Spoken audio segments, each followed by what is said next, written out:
Hello, bonjour. Alors, nous voici en direct sur Facebook et sur Instagram pour ce live numéro je ne sais plus combien. C'est marqué, vous le verrez dans le titre. J'espère que tu vas bien. N'hésite pas à me dire quand tu es là, quand tu passes. Et si tu vois en replay, à me mettre un petit hashtag replay, que je sache que tu es passé par là. N'hésite pas non plus à partager si le sujet dont je vais parler aujourd'hui, si tu penses que ça peut faire du bien de l'entendre pour certaines personnes autour de toi. Et je pense que c'est un sujet qui revient beaucoup, beaucoup, beaucoup. En tout cas, moi, dans ce que j'observe, ça revient énormément. Et dans les stats d'ailleurs, c'est impressionnant le nombre de couples qui peuvent se séparer suite à la naissance d'un enfant. Et en fait, c'est impressionnant le nombre de situations où l'arrivée d'un enfant dans le couple. Alors, c'est pas forcément tout de suite, c'est pas forcément pour un bébé, mais globalement, tout ce qui concerne l'éducation de nos enfants, ça peut être un magnifique motif de dispute, de tension et même de séparation dans le couple. Donc, c'est chouette, mais pourquoi? Pourquoi ça arrive autant? Qu'est-ce qui fait que on peut être un couple hyper soudé, hyper bien, on communique, on se sent bien ensemble, et pour autant, bah, en fait, les enfants, ça active plein de blessures en nous, et donc on en vient à se disputer. Et parfois, ça peut être très compliqué, ça peut même donner ouais, des conflits qui durent et qui nous éloignent en fait l'un de l'autre. Et ben, ce serait bien si on pouvait aller au-delà de ça, déjà comprendre et ensuite voir comment on peut améliorer les choses. C'est un peu ce que je te propose aujourd'hui. Dans ce petit live où nous allons voir ensemble, voilà, qu'est-ce qui fait que l'éducation de nos enfants, les situations qu'on vit avec nos enfants génèrent autant de disputes et de tensions dans le couple. Et même, moi je reçois parfois des familles en consultation, en dehors de mes programmes, en dehors de mes accompagnements individuels, je reçois aussi des familles. Et souvent, ce qui se passe, c'est que ce qui va être au début une situation problématique avec un des enfants, souvent, c'est révélateur de tension, de stress chez une des personnes de la famille, chez souvent un des parents, et puis même de tension dans le couple. Et donc, ce qui arrive assez souvent, c'est qu'on commence par voir la famille tous ensemble, et puis après, on va aller travailler un petit peu plus sur ce qui se passe dans le couple. Alors moi, je ne suis pas thérapeute conjugale, hein, je travaille sur la partie parentalité du couple, et donc sur la communication, sur comment on s'accorde tous les deux avec nos différences, avec nos blessures, avec nos histoires personnelles, pour pouvoir créer quelque chose d'harmonieux dans la famille. Et d'ailleurs, sur ce terme d'harmonie, parce qu'on parle souvent d'harmonie dans la famille, on cherche de l'harmonie, on cherche à être plus serein. Ok, mais l'harmonie, c'est pas tout le monde qui joue au même rythme, la même façon. L'harmonie, c'est comment on s'accorde avec le rythme de chacun, les tonalités de chacun, et qu'est-ce qu'on peut mettre en place pour que chacun, avec son passé, son rythme, sa façon de faire, sa touche personnelle, puisse à la fois être dans son intégrité, dans son individu, et en même temps en accord avec les autres. De la même manière que différents instruments vont pouvoir jouer à des tempos différents, mais en étant en harmonie parce qu'ils s'accordent les uns avec les autres. On n'a pas forcément, quand tu écoutes un concert, on est d'accord que tous les instruments ne jouent pas le même air au même rythme. Ils vont s'accorder pour que ensemble ça fasse une harmonie. Ok, il y en a un qui va jouer un peu plus vite, la batterie elle va taper un peu plus vite, et puis il y a d'autres qui vont être plus doux, et c'est l'addition de tout ça qui va faire quelque chose d'extraordinaire. Comment tu peux faire ça dans ta famille et dans ton couple? Donc qu'est-ce qui fait qu'on a autant de tensions dans le couple? La première chose, le stress. Eh oui, parce que qu'est-ce qui se passe? Tu sors de ta journée de travail, tu es fatigué, si tes enfants t'ont réveillé la nuit, tu as quand même un niveau de stress qui peut être assez fort. Donc, quand tu rentres chez toi, ou quand tu es déjà chez toi et que l'autre rentre, quand vous récupérez les enfants, ou même le week-end où tu aurais envie de te poser, de te ressourcer, mais que t'as pas le temps, parce que tu prends pas le temps, parce que t'as pas d'espace, t'as pas de sas de décompression, bah, qu'est-ce qui se passe? En fait, ça dégoupille très vite. Plus tu as de stress, moins t'en prends soin, Et le stress, c'est pas quelque chose de négatif en soi, c'est la façon dont tu vas vivre et gérer ce stress. Tu peux avoir plein de facteurs de stress dans ta vie, tu peux avoir plein de contraintes, tu peux avoir plein de choses à gérer et le vivre très très bien si tu as des ressources en toi, si tu as une bonne façon de... Enfin une bonne façon, si tu as une façon positive pour toi de gérer cette situation. Si tu y mets du sens, si tu prends ton pouvoir dessus, si c'est quelque chose qui te correspond. Si tu es en accord avec toi-même. Ça me fait penser au programme OSE qui arrive bientôt. Mais déjà, donc tu as le stress. Comment tu prends soin de ton stress et comment l'autre prend soin de son stress. Et comment vos stress respectifs, additionnés au stress des enfants, on se rappelle que les enfants ne peuvent pas gérer leur stress tout seuls. Ils ont besoin de nous, ils ont besoin qu'on leur apprenne des ressources, des façons de faire, et ils n'ont pas les structures cérébrales pour gérer tout ça. Donc ils ont besoin de nous. Mais si toi t'es comme ça, trop de stress, ton conjoint ou ta conjointe trop de stress, et les enfants au milieu de ça, bah là, c'est le festival en fait. C'est le festival des cris, des crises, des pleurs, des larmes, et ça part dans tous les sens. Premier point. Ensuite, on dit souvent que les enfants sont nos meilleurs coachs parce qu'ils vont activer chez nous les zones un petit peu douloureuses, les blessures, les moments, les endroits où il y a des manques, parce qu'en fait, ils nous renvoient un miroir. Ils nous renvoient un miroir de ce qu'on a vécu, de ce qu'on a pu dire, ce qu'on a pu entendre, de ce qu'on a pu faire ou ce qu'on n'a pas eu le droit de faire. Donc ils nous envoient vraiment, ils nous renvoient quelque chose en miroir qui est pas confortable. Et c'est pas, en fait, c'est pas tant qu'ils vont appuyer là où ça fait mal. C'est que ils ont des comportements qu'ils ne maîtrisent pas toujours, des réactions qu'ils ne maîtrisent pas toujours, et certains de leurs comportements vont nous activer spécifiquement. On a l'impression qu'ils viennent titiller là où ça fait mal. Et c'est ce qu'on ressent, c'est vrai dans une certaine mesure. Mais la vérité, c'est qu'ils ont plein d'autres comportements qui nous activent pas et donc qu'on remarque pas. Et donc toi, tes enfants, ils activent une partie de tes blessures. Ok? Donc ça va te renvoyer à tes croyances, tes manques, tes douleurs. Et en face, tu as quelqu'un aussi qui a aussi un enfant intérieur, qui a aussi une histoire, qui a aussi des blessures, qui a aussi des manques, des croyances. Et donc, tu te retrouves toi un peu dans ton enfant intérieur. Tu le sais, hein, tu le sens, en vrai, il y a une part de toi qui le sait. Quand tout d'un coup, tu pètes un câble sur tes enfants et que tu es en train de dire « J'en ai marre, il n'y a personne qui m'écoute !» Est-ce que à ce moment-là, tu es dans la part adulte de toi, raisonnable et raisonnée, qui est en train d'analyser la situation et de te dire que peut-être il y aurait une solution? Non. À ce moment-là, tu es dans la partie vraiment enfant. D'ailleurs, tu peux te demander quel âge t'as à ce moment-là. Est-ce que tu as 30, 35, 40 ans ou est-ce que tu as plutôt 5 ou 6 ans? Ou 12? Ou 3? En fait, on le sent, parfois, on a des réactions qui sont pas du tout des réactions d'adultes. C'est pas des réactions posées, mesurées, réfléchies. On est dans, on n'est pas dans l'action, on est dans la réaction, dans quelque chose de réflexe. Et donc, quand tu es dans cette réaction-là, donc t'es pas dans ta partie adulte, t'es pas dans ta partie raisonnée, raisonnable. Et en face de toi, tu as un autre adulte qui, lui aussi, est activé dans ses blessures, ses croyances, son enfant intérieur.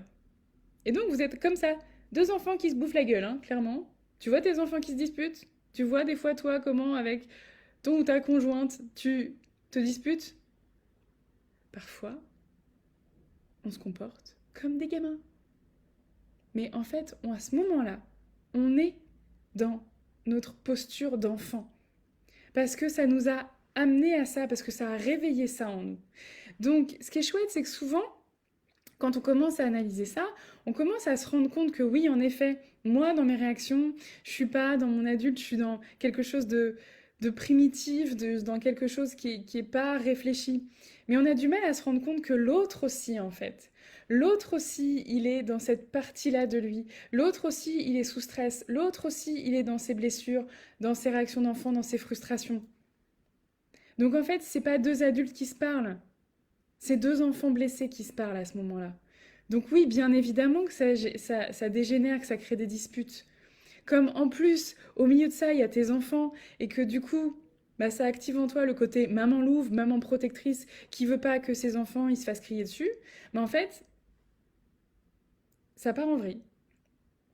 Tu te mets à t'énerver contre l'autre et tu fais pas bien et tu fais pas ci et tu fais pas ça et t'aimerais contrôler l'autre et t'aimerais faire en sorte que l'autre agisse mieux. Mais qu'est-ce qui se passe quand tu fais ça? Mais déjà, c'est pas très cool pour son enfant intérieur à lui, hein. Alors, t'es pas forcément là pour prendre soin de l'enfant intérieur de ton mari ou de ta femme, mais le fait de le prendre en compte, ça te permettra peut-être de pas surréagir et de te rendre compte que toi, peut-être, dans ta réaction, t'es pas dans une posture qui va aider l'autre à se calmer, à s'apaiser. Donc en fait, parfois, nos réactions sont contre-productives. Et du coup, tu es dans une posture très contre-productive, tu actives l'autre, et donc il y a vraiment deux enfants qui se chamaillent. Ensuite, ce qui se passe aussi, c'est que on a tendance, et oui, en tant que femme, on le fait encore plus, on a tendance, en tant que femme, à prendre un peu plus que notre part de responsabilité. Et même parfois, à se détacher un peu de notre part de responsabilité à nous, pour s'occuper un peu plus de la part de l'autre. Donc, on aimerait contrôler les comportements, les réactions de l'autre. On aimerait contrôler, avoir de l'influence, avoir de... Non, du contrôle, c'est plus que de l'influence. On aimerait avoir du contrôle et prendre en charge la relation de nos enfants avec l'autre. Mais en fait, c'est pas notre rôle, c'est pas notre... Ah, coucou Charlène. C'est pas notre niveau. Nous, on a besoin de s'occuper de notre relation avec nos enfants. Notre homme, notre femme, a besoin de s'occuper de sa relation avec les enfants. Et c'est vrai qu'il y a des moments...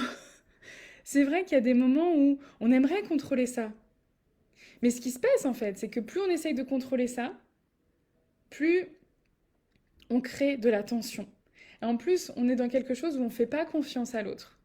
On lui montre qu'on lui fait pas confiance parce que on le traite comme un gamin. On le traite comme un enfant qui peut pas s'en sortir tout seul, qui a besoin de nous pour gérer les choses. En vrai, souvent, l'autre sait que ben, crier, c'est pas bien, punir, c'est... Enfin, si vous en avez déjà... Si vous êtes OK sur ça, d'accord? Si vous n'êtes pas OK sur ça déjà à la base, c'est d'autres choses à travailler en amont. Mais on ne prend pas en charge la part de l'autre.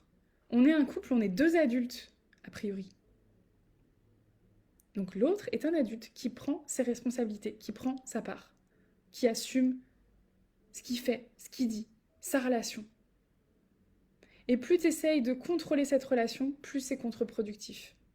Et plus ça génère des tensions dans le couple.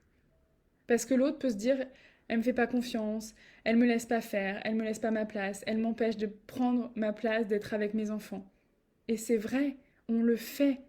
Quand on ne s'autorise pas à prendre un moment pour nous le week-end parce que du coup ça veut dire que l'autre est responsable des enfants, doit s'en occuper, on se dit «Oh le pauvre, c'est difficile pour lui, il a du mal à gérer les enfants pendant 1 heure, 2 heures, alors du coup je vais m'empêcher de moi faire des trucs pour moi». Ok, mais en fait, à quel moment on le laisse prendre sa place de papa ou de maman? À quel moment on lui laisse sa responsabilité? Si t'es tout le temps en train d'intervenir dans la relation de l'autre avec ses enfants, mais tu l'empêches de créer sa propre relation et même au-delà de ça, tu l'empêches de progresser là-dedans. Et ça génère des tensions, bien évidemment que ça génère des tensions dans le couple. Donc, en plus, quand tu fais ça, c'est un peu facile, parce que si tu t'occupes de la relation de l'autre avec les enfants, pendant ce temps-là, tu t'occupes pas de toi. Et oui, quand tu t'occupes des autres, ça te dévie de toi-même. Et puis c'est une super bonne excuse pour pas prendre de temps pour toi, pour pas t'accorder ce temps-là, pour pas... Voilà, pour te dire oui, mais je peux pas parce que si je prends du temps pour moi, c'est l'autre qui doit... Oui, ok, mais l'autre, il est là, il a fait des enfants aussi, hein. Il est là dans cette famille, il a sa part de responsabilité. Donc si on arrêtait de prendre en charge l'autre, on pourrait plus facilement prendre notre propre place, nos propres responsabilités, prendre soin de nous et laisser à l'autre l'opportunité de prendre sa place aussi. Et bizarrement, quand on fait ça, ça se passe beaucoup mieux entre eux. Bizarrement, quand on lâche un peu la pression, quand on diminue notre contrôle sur l'autre, notre tentative de contrôle sur l'autre, ben, on lui enlève un peu de stress, on lui enlève un peu de pression. Et du coup, il sera plus à l'aise avec les enfants. Il pourra faire ses propres expériences et progresser et apprendre. Nous aussi, on se plante parfois. Ok? Et peut-être que ce qui nous gêne aussi, c'est que l'autre nous renvoie en miroir nos propres imperfections, nos propres difficultés. Et encore une fois, quand on voit l'autre interagir avec nos enfants, ça nous renvoie aussi à ce qui nous a manqué, ce qu'on aurait voulu, ce qu'on n'a pas pu dire, ce qu'on n'a pas pu faire, ce qu'on n'a pas pu être. Plus tu vas réussir à te positionner toi-même, à t'occuper de toi, à être ancré dans ta posture, plus tu vas pouvoir laisser à l'autre sa place et la possibilité, lui, d'exister en tant que personne, en fonction de sa personnalité, de son histoire, de là où il en est. C'est dur, ça demande de la confiance en soi, en l'autre, ça demande de prendre du recul, ça demande vraiment de faire confiance, tout simplement. Et ce qu'il faut savoir aussi, c'est que même si un jour, ces tensions font que vous finissez par vous séparer, vous resterez malgré tout un couple parental, vous resterez les parents de ces enfants. Donc, il y aura toujours une relation entre l'autre parent et les enfants. Et tu auras encore moins de contrôle dessus. Donc c'est comment tu peux laisser sa place à l'autre et t'occuper de ta relation de couple. C'est vraiment, il y a plusieurs niveaux. Et c'est intéressant parce que moi, quand je fais des coachings, que ce soit en individuel ou avec des familles, c'est vraiment tous les niveaux qu'on voit. Et on voit à quel point, quand tu ne t'occupes que d'une partie, tu t'épuises et tu étouffes.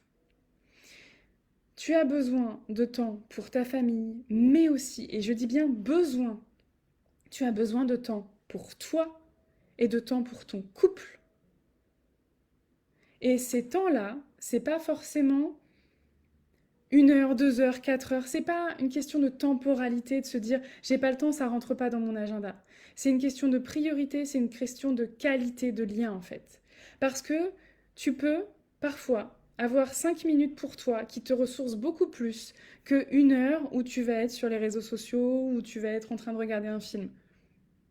C'est comment tu utilises ce temps pour toi, comment tu t'accordes de la valeur, comment tu te laisses ta propre place.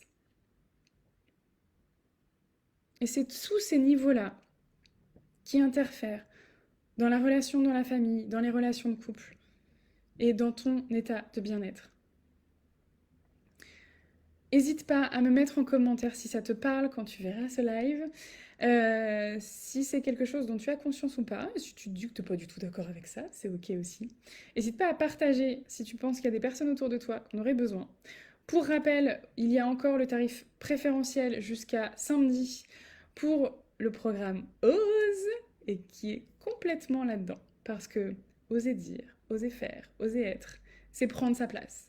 C'est prendre sa place, c'est assumer sa part de responsabilité en laissant la place à l'autre. Donc ça s'inclut complètement dedans, à tous les niveaux. Donc je te mettrai le lien en commentaire sur Facebook et sur Instagram, tu l'as dans la bio. Et vraiment, je t'invite à te poser des questions sur quels sont les moments que tu gardes pour toi, pour ton couple. Et quand tu vois que tu te disputes avec ton conjoint, pose-toi la question. Quel âge t'as à ce moment-là, à quel âge il a? Est-ce que vous êtes des gamins en train de se disputer et dans ces cas-là, c'est juste des enfants blessés qui ont besoin d'amour et qui ont besoin d'écoute? Ou est-ce que c'est vraiment l'adulte? En général, c'est pas l'adulte. Je te laisserai méditer là-dessus et je te dis à très bientôt. Ciao.